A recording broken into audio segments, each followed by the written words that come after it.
This video from Casio Help, we're taking a look at basic use of the SR-S500 register.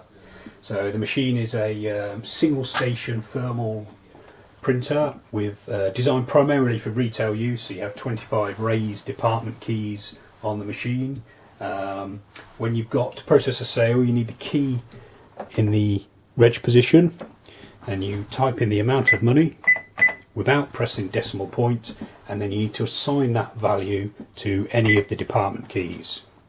You repeat this procedure for each item in the sale.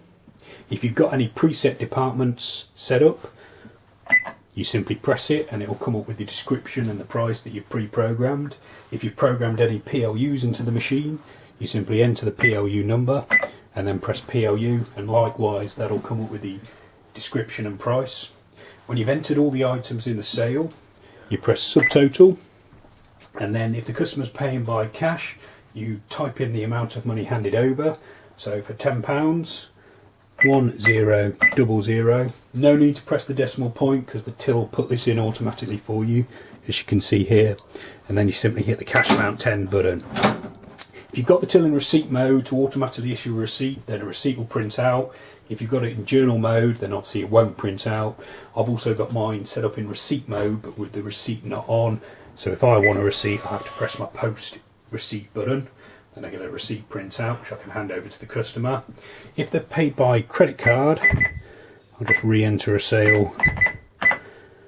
All the sales are the same. You just type in the money or press the button. If you press a button that's wrong, it'll just beep at you. It's not a big problem. So what happened then was I pressed a button that didn't have a price assigned to it, so I'll just re-enter the price and hit the relevant key. Again, a PLU sale is nice and easy. I've got videos showing you how to program the departments and the PLU separately, which will appear at the end of this video.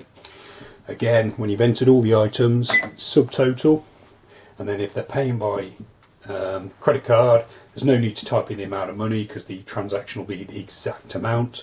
You simply press CH.